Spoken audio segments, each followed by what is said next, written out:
Good morning. I'd like to call the Environmental Protection Commission of Hillsborough County to order for October 17th, 2019.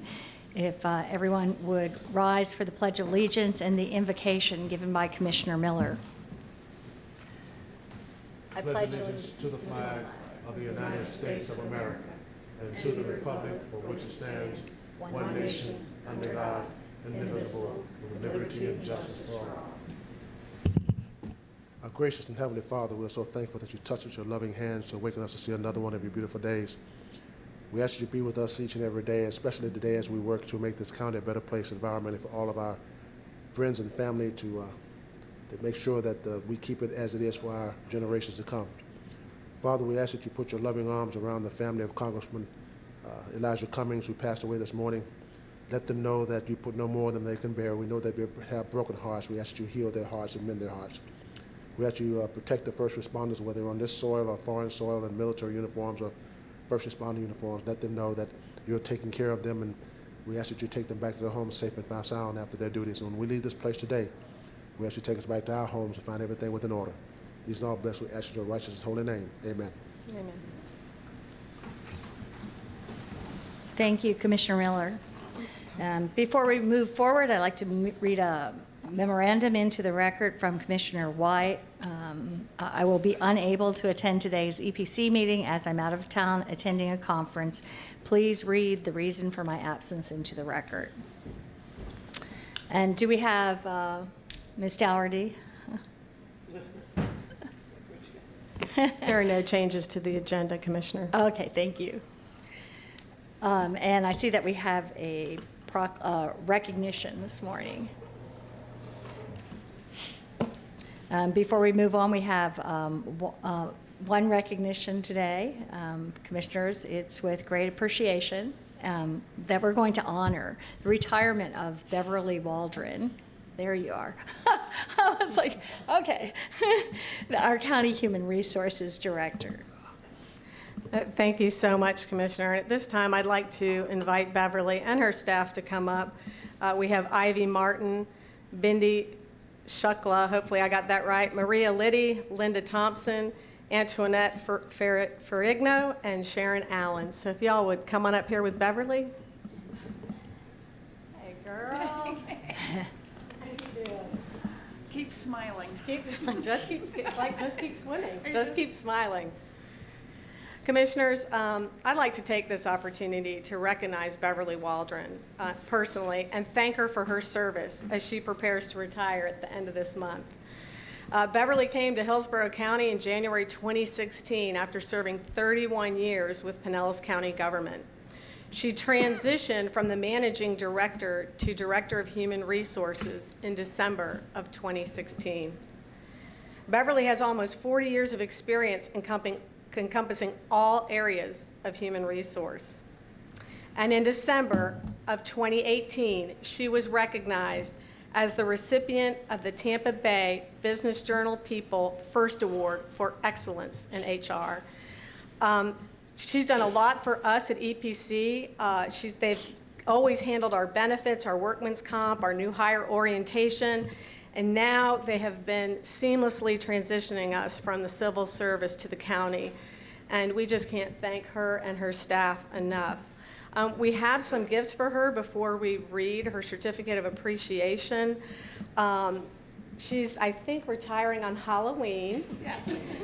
And one of the things about Beverly, and I know all of you know her, she's very direct, and I always think of her as Elphaba in Wicked. Oh, so I don't know if you've ever seen Elphaba in Wicked, but the one thing that I wanted to tell you, Beverly, is that you have changed our life for good, just like Elphaba in The Wicked. So we love you very, very much. We have some candies for you.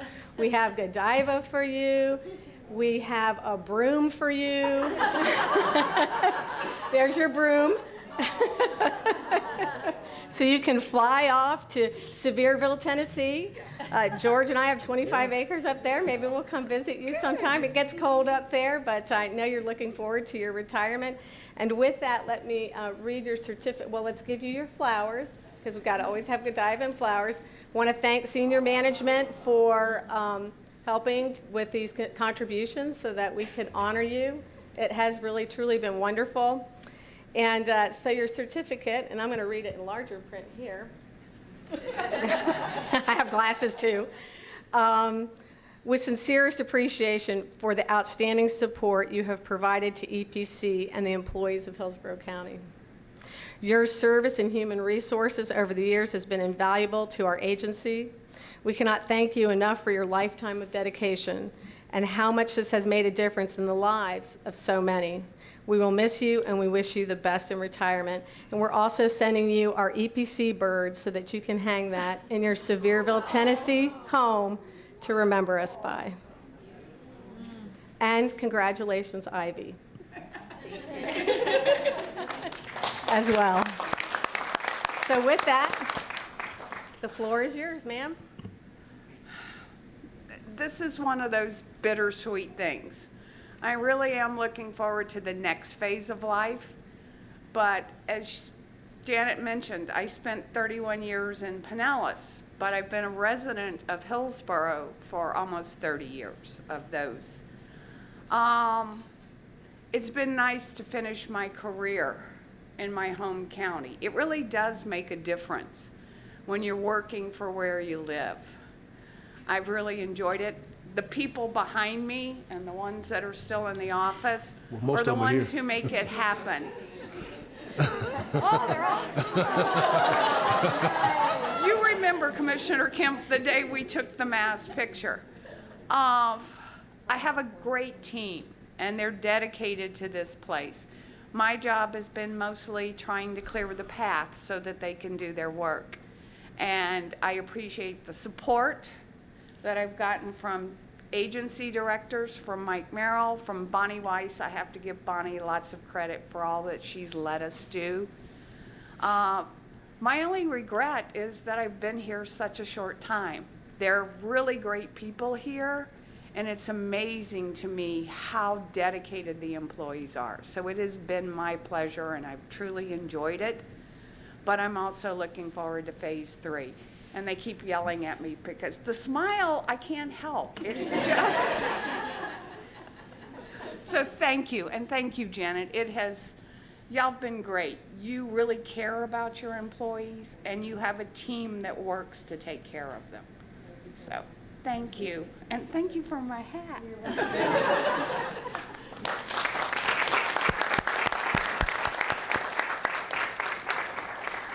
Before you go any further, I think we have some commissioners' comments here. Commissioner Miller? Thank you, Madam Chair. Waldron, you didn't get the memo this morning, did you?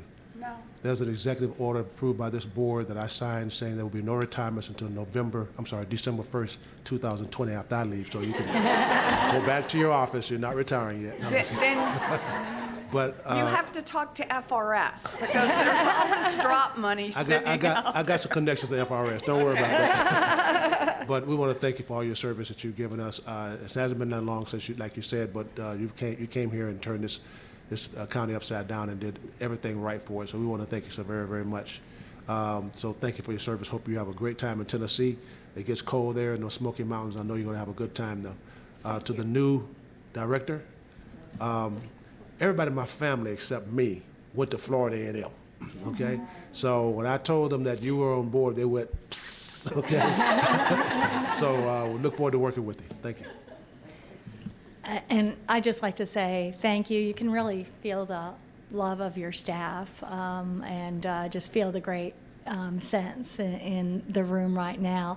I know that you've done an incredible job for us. I've heard so much from others when something comes up.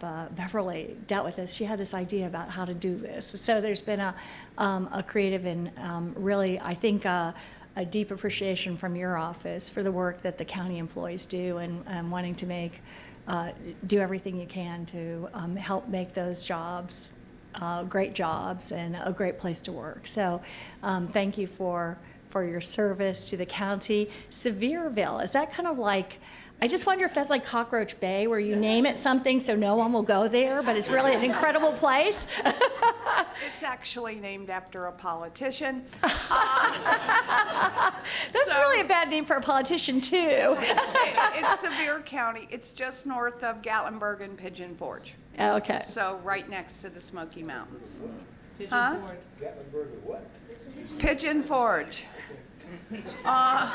It's the entrance to the Smoky Mountain National Park. So We'll be dropping by in the summer. most people come during this time of year because the leaves are changing. Yeah. I wanted to say, one of the things we did early on was did some visioning about what we wanted HR to look like. And we came up with what the motto we had, the vision we had. And it was great people, great place, unlimited possibilities. And we think it really fits Hillsborough County. That's wonderful. We'll be working to keep that alive. Yes. Commissioner Overman, you're recognized. Janet, it's one of the things that I've noticed about the EPC is how you lead.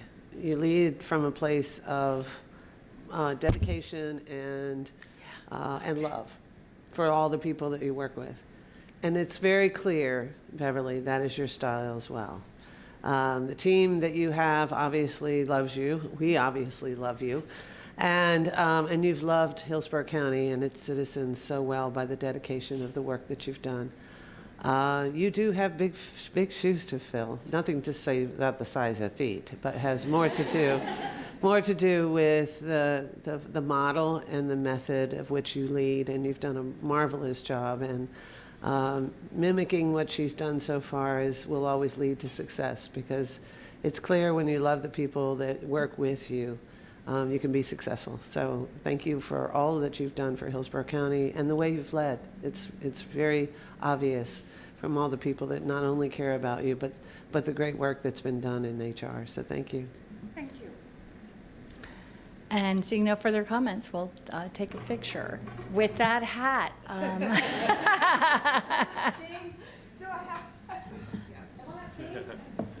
Wear it proudly.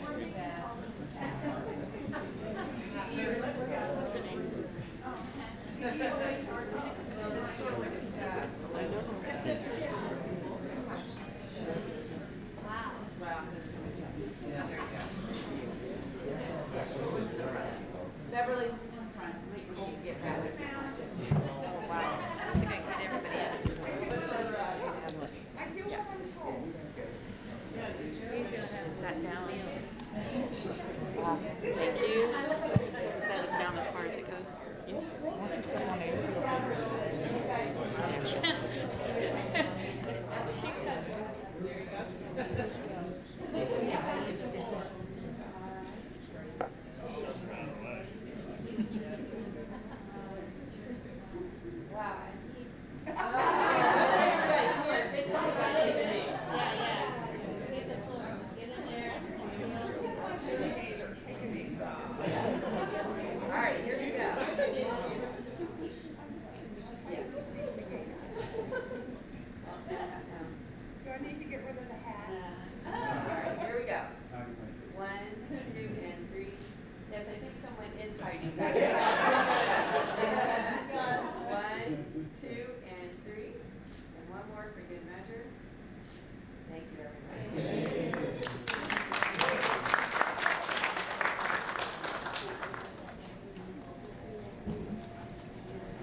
Thank you.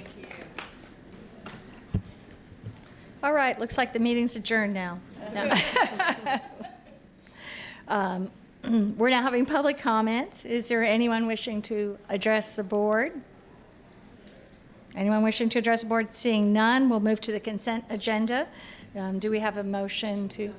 Okay, we have a motion by Commissioner Miller and seconded by Commissioner Merman and Commissioner Smith. Seeing no further comments, please record your vote.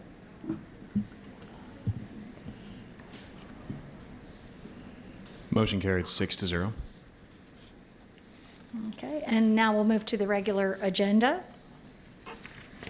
Thank you, Commissioner. We're going to be moving to 8A, which is the Shoreline Stabilization presentation on mangroves and seawalls. I'm going to be bringing up Andy Schipfer, he's the director of the Wetlands Division, but I'd like to recognize Christina Bryant, if she will stand. She is the manager in our Wetlands Division that handles the docks and permitting of seawalls, and also Bob Owens. Bob Owens is a certified arborist. He handles all of our mangrove trimming, wetland delineations, and he is managing our enforcement at the moment. But just want to recognize these two individuals, and they're also here for questions after the presentation if you have questions. You'll remember that we've joined the Tampa Bay Resiliency is it the Coalition? Commission, whatever. Anyway, the Tampa Bay Resiliency is moving forward, as well as your vulnerability study, which many of you have talked to me about in these our briefings.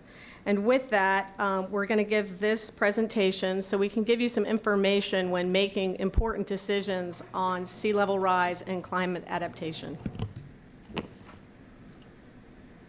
Morning, Commissioners. Andy Schipfer, APC staff. This presentation, as Janet described, is the second in a multi-part series of coastal resiliency, coastal management, and coastal development. In this instance, we're going to look at shoreline stabilization with an emphasis on mangroves and mangrove protection in comparison to hardened shorelines and seawalls. I'm just going to interrupt a second. We're having, I think this was shut down during the last recognition, and we're going to have to shut this off. Well, I guess me just talking all the way through it wouldn't have been that exciting. So. We'll just shut it. Restart. Okay.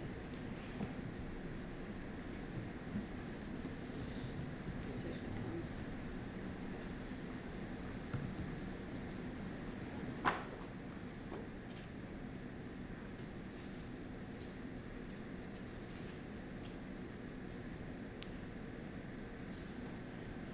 Yeah, when they took the picture and closed the computer.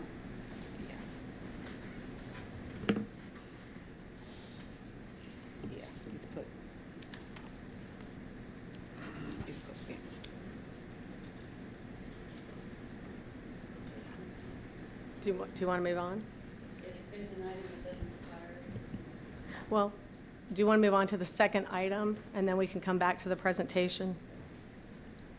Sure, we could move on to the next item.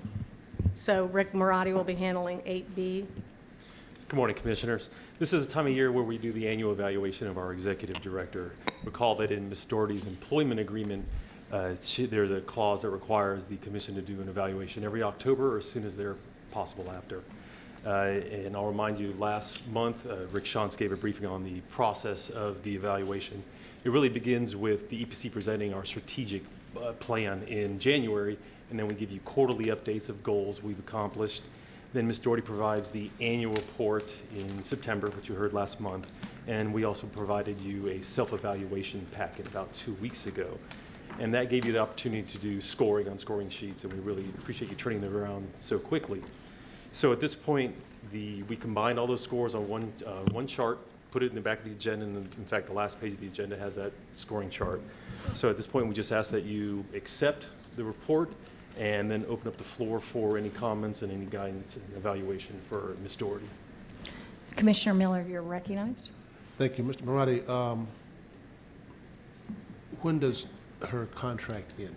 Her contract ends October 1st of 2020, so about 12 months from now. Okay. And yesterday, we did some adjustments to some senior staff and pushing those dates back to be effective, that the contracts, the evaluations would have to be done in December. I think the last day of December. Is that appropriate for Ms. Doherty's contract for us to do that? So if you're saying next year, if we did an evaluation in December, yeah, that there wouldn't be a problem with that. Okay, my other question, have we ever extended her contract? Or Yes, someone in your- once in, I believe it was 2017, was when she got, I believe, her first extension. Okay. Yeah. Well, I'm going to make a motion that, no, we, number one, extend her contract effective to end on December 31st, 2021, and that she gets a 4% increase in pay. Okay, we have a motion with everyone seconding. Everyone seconds. And did that motion also include that the evaluation would be in December, or could it stay in October? No, the evaluation will be in December. In December, That's why I said okay. December 31st, being 20, yeah, you know what I mean. Gotcha. Okay, so we have Commissioner Merman, you recognized? Okay, so let me ask you, Commissioner Miller, I mean, why don't we just give her another 3-year term? Why don't you make that amendment and I second it? I will make an amendment that we, Extend the contract to December 31st, 2023. that we extend the contract to December 1st of 2023, December 31st. December 31st, I'll- 2023. Okay, we have an amendment. We have I second that. an amendment by Commissioner Merman, seconded by Commissioner Miller. And Commissioner Merman, so there's no one, is there anyone in the queue? Okay. Seeing no one, please record your vote Amendment. on the amendment. The amendment carried 6-0. Now motion. Okay. And now we will move on to the original motion, and seeing no further comments, or Commissioner Merman, did you want to speak? No, you just Drop. didn't Okay, drop. There we go. pull me out. It's not quite doing it. Okay. Seeing no further comments, please record your vote. Motion carried 6-0. Thank you, Commissioners, and likewise, I love all of you and EPC staff, and so it's truly been an honor to serve. I negotiated both my extension and contract with Chairman Miller, and I'm working very well with Chairman Kemp, but all of you, it's a delight to work for you, and I love our mission, so thank you all so, so much, and I look forward to the future and your feedback, because that's what's important to help me improve each and every day. Thank you. Commissioner Miller. I don't want to prolong the meeting, but let me say this. One of the things that when we were negotiating or interviewing when you were coming on board, one of the things that I had a stickler with is that you had to bring some diversity to the staff. Not to say that it was not enough. That to me, it just was not enough. And you've done just that. You brought diversity and put them in leadership positions, and I appreciate that very, very much. So thank you for saying you were going to do that, and you got on the ball, and you did just that. So thank you very much. Thank you, Commissioner. I know that was important to Commissioner Higginbotham as well, and we'll continue to do better and better. We've actually reached out to FAMU and other universities to see if we can actually get on their campuses and be getting some of our scientists from there, but we try to do the best we can. If you want to get on FAMU campus, let me know. We get you on FAMU. Yes, sir. Thank you, sir. And Commissioner Smith? Yes, I just want to say you're obviously doing a fabulous job, and it's a really important job.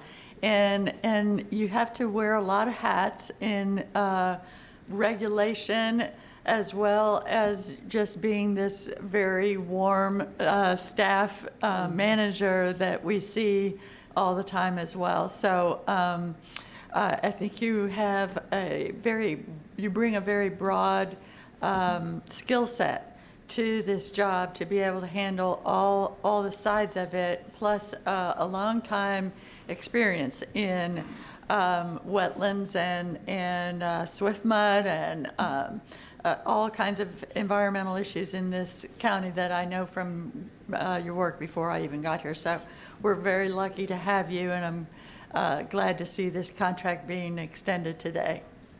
Thank you, Commissioner. And I would be remiss if I did not mention that I've been here 4 years, but I think I've had a seamless transition because of Dr. Garrity as well. We worked very hard on the Sterling that first year.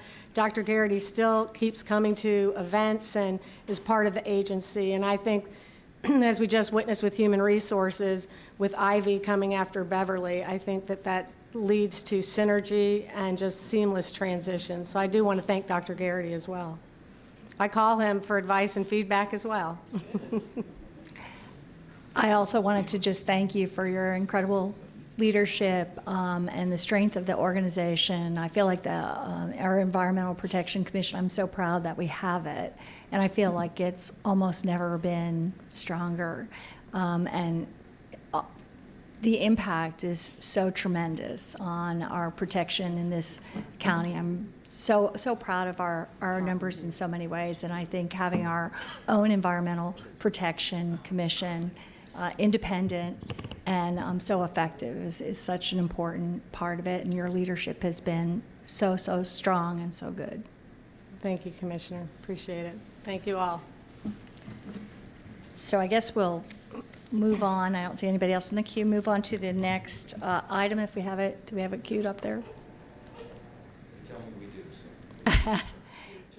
Yeah, turn the mic on or get closer to the mic. Probably need to move that up a little. No, it's not on. There it is. There it is. Okay. Morning, Commissioners. Again, Andy Shupfer, EPC staff. I'm here to give you a presentation on Shoreline Stabilization. As I described, this is part of a three-part series. You'll remember back in August that Maya Burke came in and gave a very nice presentation on coastal resiliency. In January or the beginning of the year, Kim Tapley is going to come in and give one on coastal development and do some comparison. This one's on shoreline stabilization. It's an integral part of those three things as we look forward to deal with the issues of potentially sea level rise and bigger storms. It's important for us to look at the resources we have and how to protect them. So if we look at the picture at the top, you'll notice that you have a red mangrove on the top left.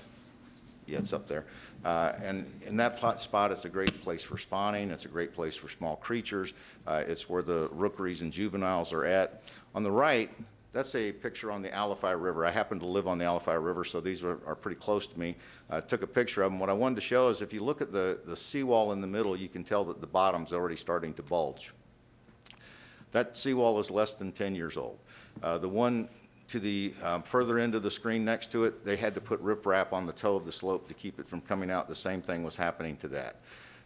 Their estimates right now on seawalls is that they cost somewhere between $500 and $6,000 or up for construction. So you can see if that's happening and starting to fail that quickly, they're not a permanent solution. They can be just a temporary solution sometimes. You think you're going to put in a vinyl seawall, they say it's going to last for 100 years, and here's two of them that they put in the first 10 years, they're already starting to fail. So mangroves don't do that. They continue to last.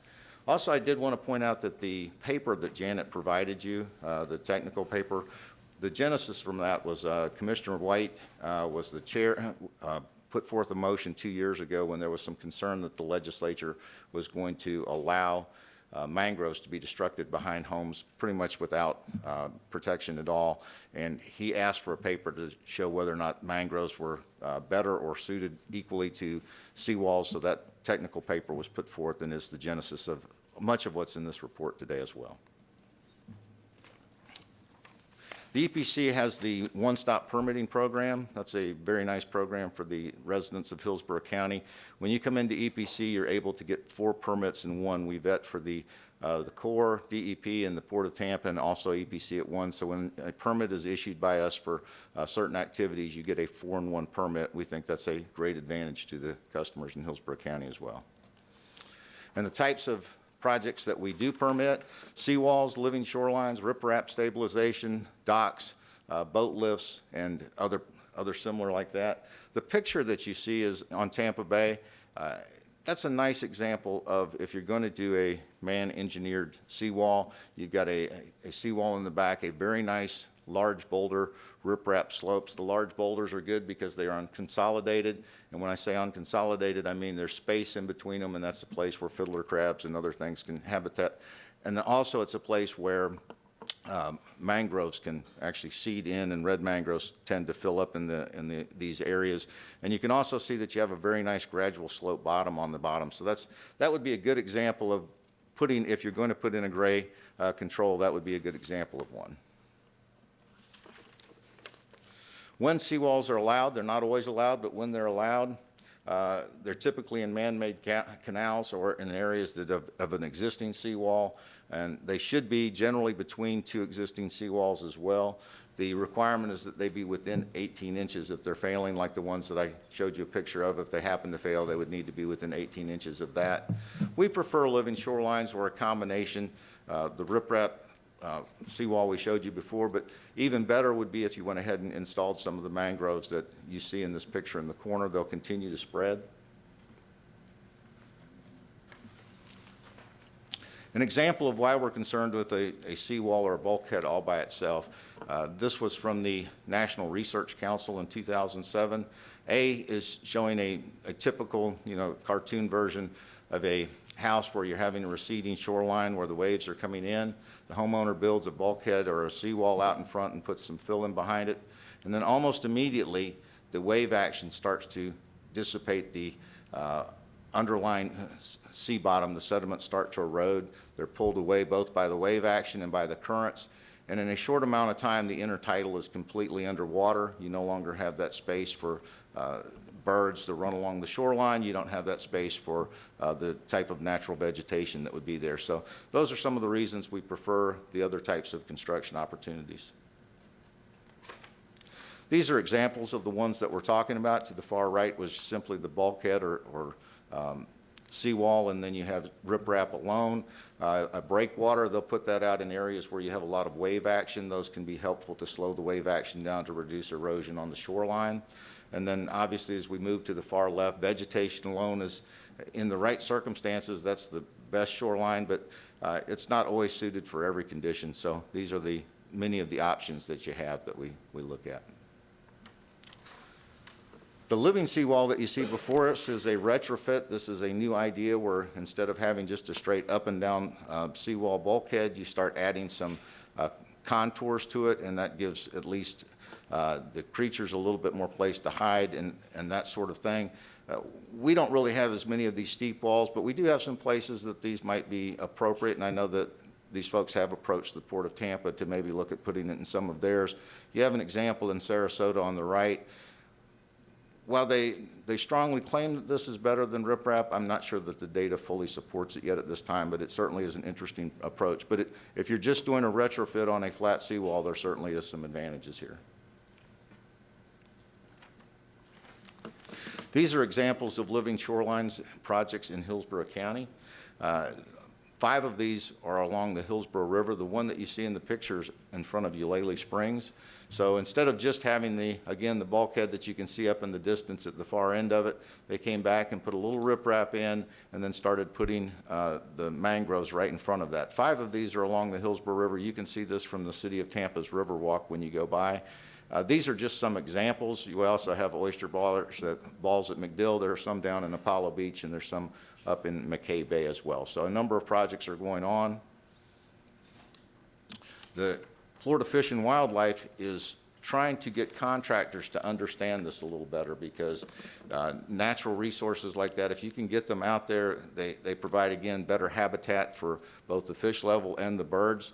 So what they've done, Fish and Wildlife has gone and looked at the entire shoreline. They had a study of the shoreline, and they put together this interactive map to tell you what is maybe the most suitable ways to stabilize your shoreline when you come in. In fact, this week, Chris Boland with FWC provided us links to these maps, so they will be on EPC's webpage, so you can go on there and get to them. We have an EPC employee that's going to go to one of their training workshops. We actually have another one on hold. We plan to be part of this as it goes along because we permit it and also because we support it. So it's a twofold thing. We think this is very good. This presentation by FWC was given at the Agency on Bay Management. One of the questions that came up in the last time we were discussing that I brought up from Commissioner White's request was that were there rules on the books, laws on the books? There are laws on the books. So there are a number of them there that do protect shorelines and discourage construction of seawalls. So just taking a look at it, EPC's basis of review, Florida's Chapter 343, and Hillsborough County's comprehensive plan all have encouragement of construction of environmentally desirable shore protection systems, such as gently sloping shorelines, which are planted and suitable for aquatic and wetland vegetation. So We also had it back in that 2017, a motion by Commissioner White and seconded by Commissioner Kemp that asked us to stand ready just in case something like that legislation came out again to go after mangroves.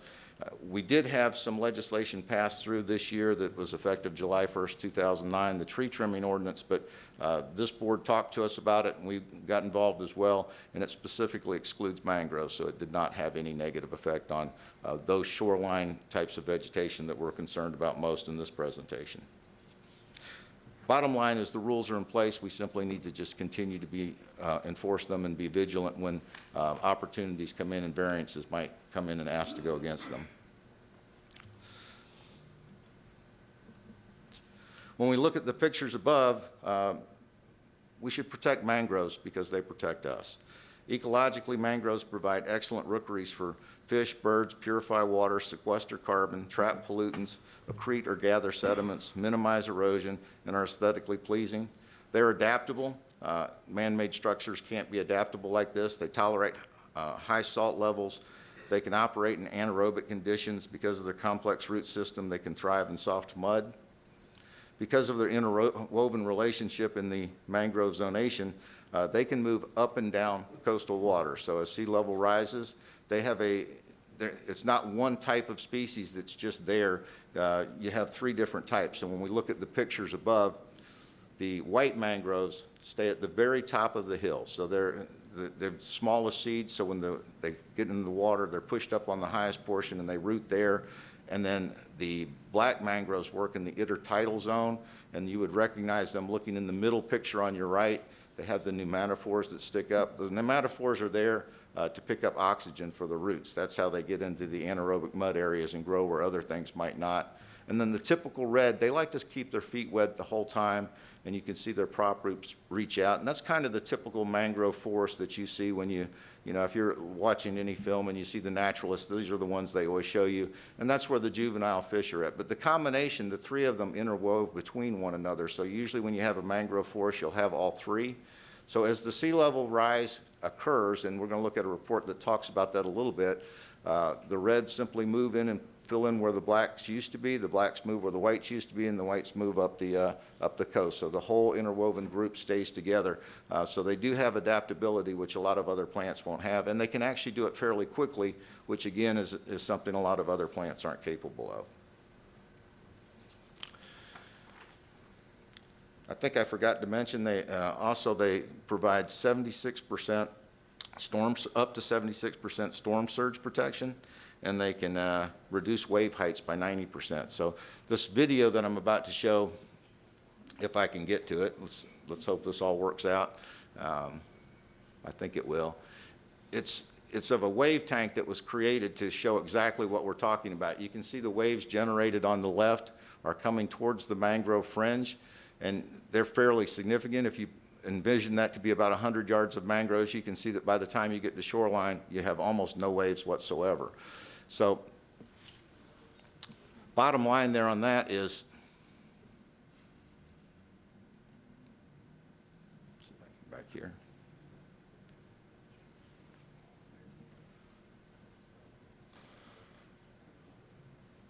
Bottom line on that is that if the waves were even taller, the plants would continue to work in the same way that they did, knocking down the waves as they go. Uh-oh.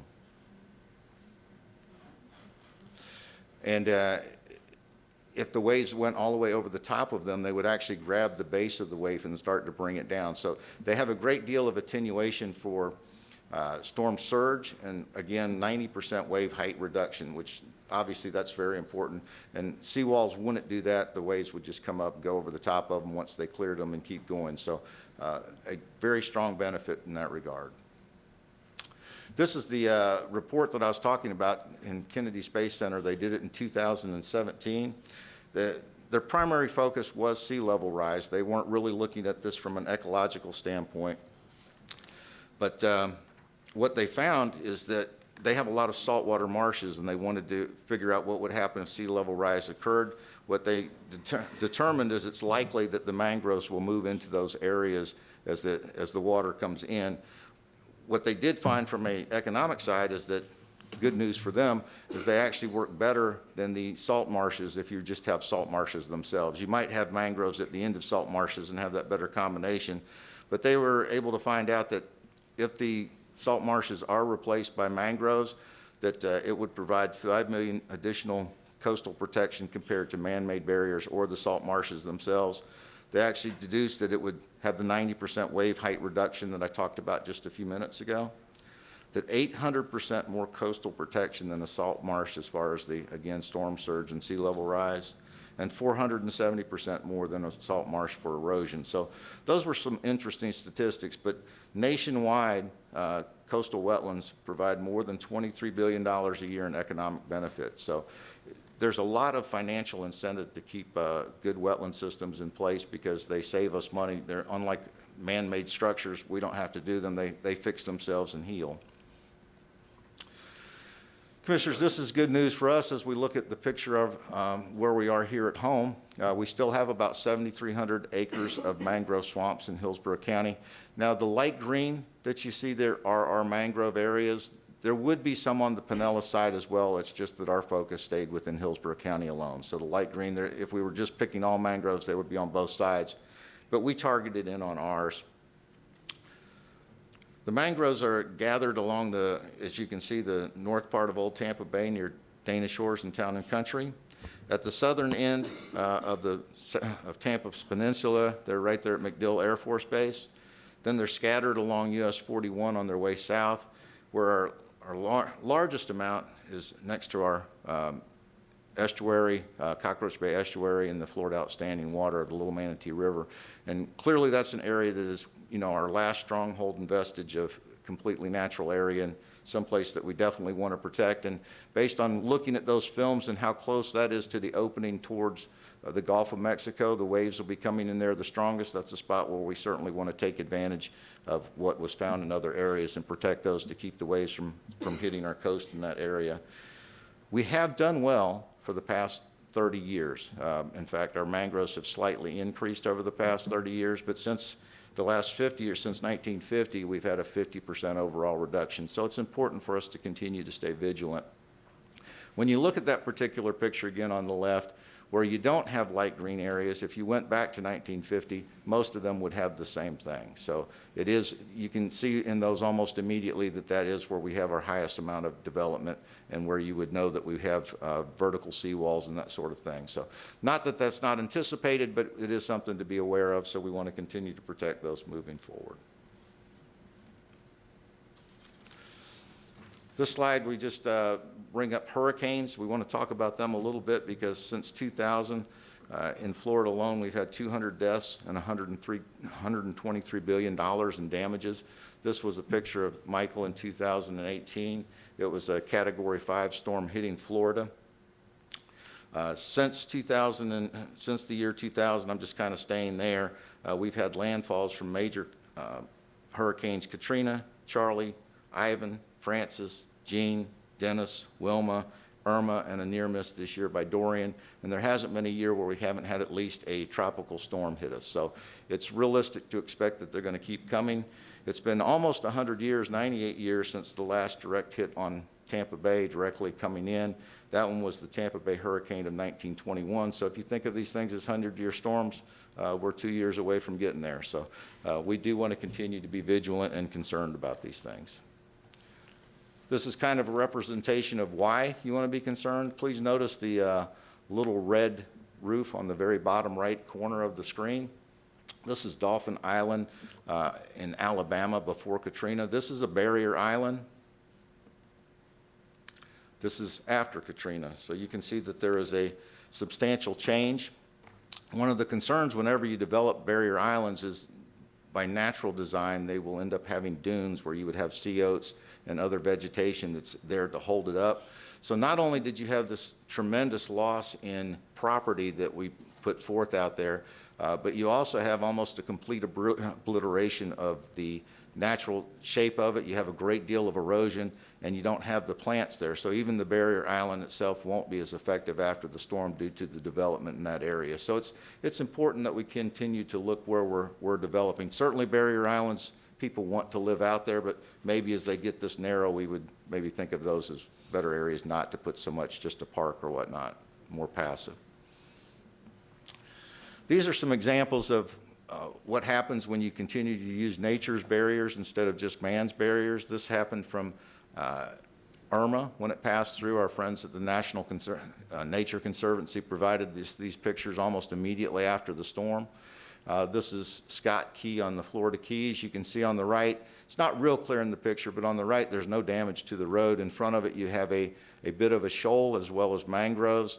On the left, we just have a hardened seawall with riprap. Where that arrow points in, the road started to wash out in that particular area. Another example of the same thing, you can see a larger washout on the right, whereas on the left, where you have a beach out in front, you can see the small dunes and plants there. We didn't have any problems with the structures there. So whenever you're just relying on a bulkhead and the seawall with riprap or by itself, you're not as protected as if you put forth natural resources in front of it.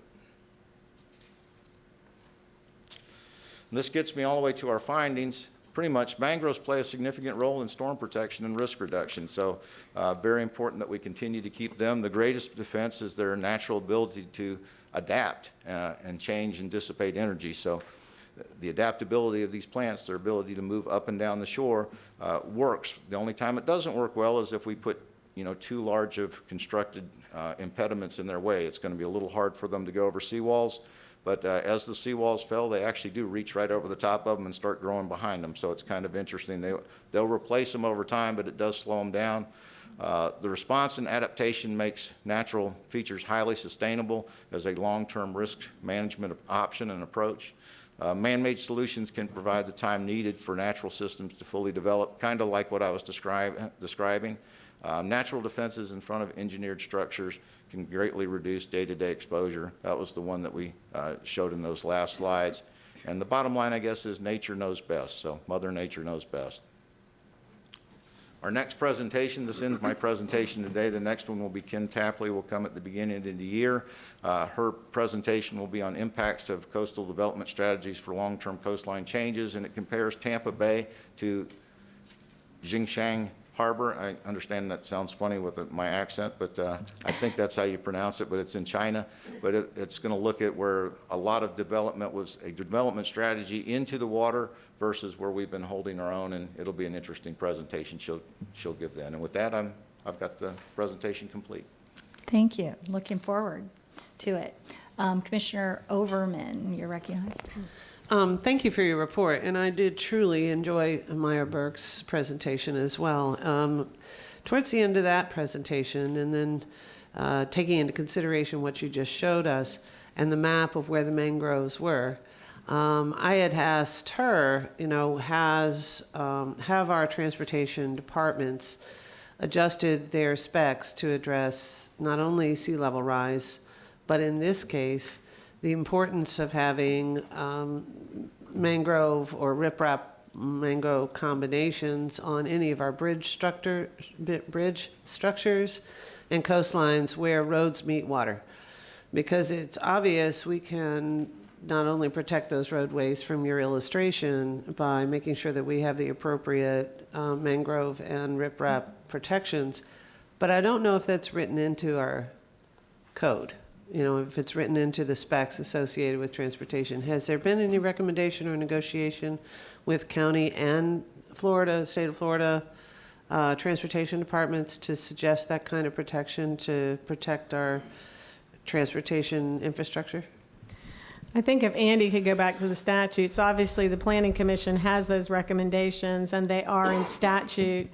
And again, to let you know, we are a delegated program from the Tampa Port Authority, so it's important for the public to know that these are their sets of rules that we implement as well. But I think there's been a lot of presentations and recommendations to the Planning Commission. I don't know if the MPO has had any of that, and that may be a valuable presentation for them while they're constructing roads, but we'll be happy to reach out to them and provide this presentation, or if you have a name that we should chat with, we'd be happy to do that. David Gwynn would be a good start with FDOT. And in our case, it would be, I would assume, John Lyons. But this is more, yeah, the planning commission can make recommendations, but when the actual design is done, it's the actual transportation departments that put this together. And so for it to be a hard recommendation to protect our infrastructure using, sustainable methods and proven methods that actually show where that wave action would actually mitigate the damage that typically occurs on our bridges. In this country, we have a serious bridge infrastructure problem. And if we're able to develop methods to actually preserve those bridges in a way that makes sense by using not only the riprap, but the mangrove method of actually reducing the impact of wave action, I would see that as a sustainable way of protecting our infrastructure investments. But if it's not in our code, it's not in their specs, it may or may not happen. So that's why I was asking. I don't recall seeing it, but it doesn't mean it's not there. I'll now have a new attention to when I'm crossing bridges and, approaching bridges and things like that to see where it's been done. But I think it would be very valuable recommendation, and then actual specifications when we have saltwater bridge crossings that are susceptible to sea level rise and damage associated with wave action. Okay. Commissioner, I will reach out to David Quinn, John Lyons, and Lucia Garces, Adam Gormley as well. We meet with that environmental team that was formed about 18 months ago or 2 years ago. Lucia Garces, John Lyons, Kevin Moran, George Cassidy, Bart Weiss. So we will be having probably a meeting right around the end of the year, but I'll call John personally and talk to him about this presentation as well. That's great. Thank you. Thank you. Thank you. Commissioner Smith, you're recognized. Thank you. And Commissioner Overman, that's kind of the same sort of thing I was struck by when I looked at the slide about the laws, the legislation. There was one, can you go back to that slide? Is that difficult?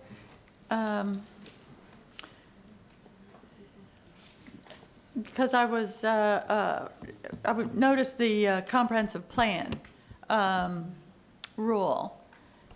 There we go. Hillsborough County Comprehensive Plan Policy 27.2 says to support the elimination of vertical seawalls and replacement with natural slopes and wetland vegetation along river banks as existing seawalls are repaired or replaced. So I wonder if is that the only place we're talking about mangroves in the comp plan? Then should we, well, it seems to me we should expand that to include bay shore, shoreline throughout the bay. They have some further discussion in there that we could look at. It's pretty much all natural systems, and it's anything other than where you have canals or that, where it's been constructed and it's already pretty much vertical. So do we have other, you just didn't get on this slide, but we have other There's much more than is in here. Yeah. This was just brief examples of some of the things that are available out there. We could do a more comprehensive if you wanted to look into it and get you some information on that if you wanted. Yeah, we are way behind in updating the comprehensive plan, like 10 years or something, and we've all been talking about adding resiliency and sustainability into the comprehensive plan. So maybe when you're having, that meeting and in our talks with the Planning Commission too, we can make sure that this is all as strong as it needs to be moving forward. Because I think at the last time we updated the comprehensive plan, we were not thinking about sea level rise and increasing intensity of storms and flooding. And so we really need to cast a stronger eye on all those policies and make sure that the comprehensive plan sets the constitutional tone, and then we also build on top of that the kind of land development code that you were talking about within that framework. So any help you could be there would be great. Yes, Commissioner. And the Port Authority does have jurisdiction over certain types of seawalls as well. We have some of it, they have some of it. So in the city of Tampa, there's submerged lands, there's all sorts of issues. So I think we will get with Sean College and Melissa Zornito to provide you whatever statutes are there for resiliency, but also we'll reach out to the Port Authority and perhaps the city of Tampa as well. And maybe we just should have a workshop with all the stakeholders, and that might be a valuable tool to bring everyone into one room at one time. So, Yeah, I think that, I think that would be timely. yes, ma'am. Commissioner Merman, you're recognized. Thank you. Councilmember Carlson and I have discussed this. I think you should make this same presentation to City Council. Highly recommend it, because a lot of the shorelines are in the city. And I can tell you where those canals are off West Shore, I don't think they like the mangroves too much. But, actually, most people in general don't really like mangroves because they kind of impede, like if you want to travel in the waterway, or, you just can't touch them. So, but I do think, and I will call him after this meeting and have you guys get together and he kind of introduce the item to City Council. But I do definitely believe that you should make this same presentation to them because it's really very interesting. I have a huge crack in my seawall. I'll be honest. We know we have to fix it. It's horrendously expensive. Commissioner Smith lives on the water too. And, riprap, it could be an option. I don't know, but I don't know if the city's going to like that. That's the thing. So I think you need to get with them and Gene Duncan, who I think runs their public works, and really have a good presentation to them. And see what comes out of that. And then maybe after you do that, then we can develop some kind of a work group, city and county, between our public works people, and then move forward. Okay. I think Great recommendations. That is a great recommendation. I think I remember 2 years ago, you and Commissioner White discussed that a little bit as well then, and we talked about riparian rights for view, where there's allowed to trim to a certain degree. And we also talked about having walkways so that you could access the water, so you could bring narrow walkways through the mangroves without affecting them negatively. So I think if we give this presentation again, we'll add a couple of those slides that'll give good examples of that. You could set a trend. I just wanted to say that because being more aware of this as years go by, I was caught in traffic the other day in the morning, coming on the St. Petersburg side of the Gandy Bridge, and I noticed all the mangroves that are there off to the at least south side on the causeway. It's just full of mangroves. But I will tell you too that I was kind of stunned by how close the water was penetrating all the mangroves and how near it got to the road at the Gandy. And I don't know if that was an unusual morning or not, but this is all coming faster, I think, than we realize. And over the past weekend, I was at a family wedding, and it was on the Chesapeake Bay across the bridge. And I went to a restaurant in St. Michael's, Maryland, and read reviews, went down a little street, and I was confused because the water was filling up the street, and I just didn't know if that was usual or what that was. And somebody came out of the restaurant, it was a very high-rated restaurant, and said, "Hey, would you like to come in?" And they put us through the back doors, which I hadn't quite realized. We went out to a deck on the water, and I kept watching the water rise, and the deck was full of people. And finally, at the end of lunch, the waitress came to us and said, "Look, you're going to have to check out. Did anybody tell you that you're probably going to have to walk through water to get out?" And we said, "No." She said, "We have to shut down." They were putting all the chairs on the tables. She said she'd been losing quite a bit of money recently because they kept having to shut down. And as we walked out, the back door that we had walked in was dry. We walked through 2 inches of water for probably 100 feet. We had to take off our socks, had to roll up my pants, and it was pretty incredible. It was pretty incredible. And then the following morning, I got caught in my hotel where they blocked off all the streets, big 4-story hotels, Best Western, Hilton, and all the streets were blocked off there for many hours in the morning. Some people said it was 4 feet deep, and I said, this must be a king tide, and no one had ever heard of king tides there, but it was approaching a full moon. The entire restaurants across the street were just a sea of water around them.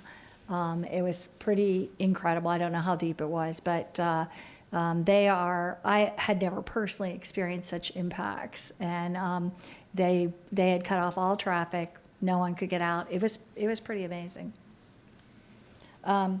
Seeing no further comments in that, I just think I'm pleased to see this, and I think we really need to, the comments are good, because I think it's all coming sooner. We have to be more aware as we move forward.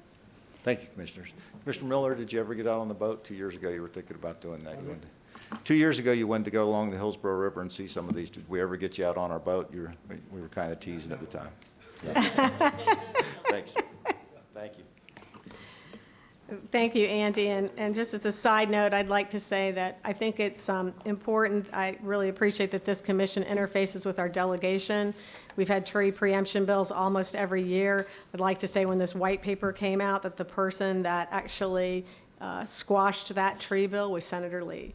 So wherever you can find alliances within the delegation, it's a very valuable thing when these tree bills continue to emanate. So thank you so much. Thank you. And I guess you will continue with the Executive Director's report? Yes, Commissioner, I only have a few slides here, a few comments. First, I'd like to thank the EPC staff that helped out at the annual Keep Tampa Bay Beautiful Hillsborough River Coastal Cleanup. Along with our staff, there were more than 100 volunteers at Lowry Park, and over 60 bags of trash were removed. This year marked the first annual Jan Platt Day celebration, and it was a great success. Some of the highlights of the day included a mermaid story time and ukulele lessons for children. EPC and many community organizations were there to share our programs and services with the public. Here you see a photograph of our environmental feedback group from a couple of years ago, where Jan looks like she's coming out of our time capsule. Jan Platt and Dina Levengood were such a moving force in the protection of our environment, and we miss them both dearly. The Yes Fair continues to lead as one of the largest disability education and awareness events in Tampa Bay. They celebrated their 12th year of connecting the disabled community with organizations and services throughout Tampa Bay and beyond. Tampa Downtown Partnership has selected EPC's Clean Air Fair as the finalist for the Urban Excellence Award in the Public Sector Project Award category. Winners will be announced on November 6th at the event to be held at the Tampa Museum of Art. EPC will be participating in the Nature Expo at the Florida Birding and Nature Festival. This festival starts tonight at HCC Brandon campus. There will also be guest speakers, nature excursions, and a special turtle symposium for visitors to enjoy. USF is hosting the Addressing Climate Change in Tampa Bay workshop on November 1st in downtown Tampa. Local and regional subject matter experts will discuss topics relevant to climate change issues faced in the Tampa Bay region. And I believe that Commissioner Smith will be speaking on Resiliency Coalition as well, and will serve on the Built Environmental Panel. Is that correct? So we will be there to hear what you have to say. Later this month, we will be assisting the University of Tampa with a pilot program designed to help their students with resume and interview building skills. We are also participating with Hillsborough County's 16th Annual Neighborhood Conference on November 2nd at the Sheraton Tampa East, and the Great American Teach-In scheduled for November 21st for Hillsborough County students. And currently, right now, we do not have any action items for November. Depending on how that moves forward, we'll let you know the first week of November. But I did want to wish everyone a happy Thanksgiving, and you have invitations as well in front of you for our Thanksgiving luncheon, and we hope you can all attend. And thank you so much. Thank you. The great event of the year. I always enjoy it. And do we have any future items that anyone would like to raise at this time? Commissioner Smith, you're recognized. I didn't see a location for the lunch. It's at the EPC courtyard, and typically, some commissioners like to serve the food. All the directors serve the food to everybody. We have, obviously, aprons that you can wear if you want to do that, but just please come and enjoy. I know Commissioner Miller's been out there, Commissioner White, your aides are all invited, the assistants. So it's just and it's a perfect time of year because the weather just turns really nice there. So please join us if you can. Thank you. Thank you very much. And seeing no further discussion, we're adjourned. Too late.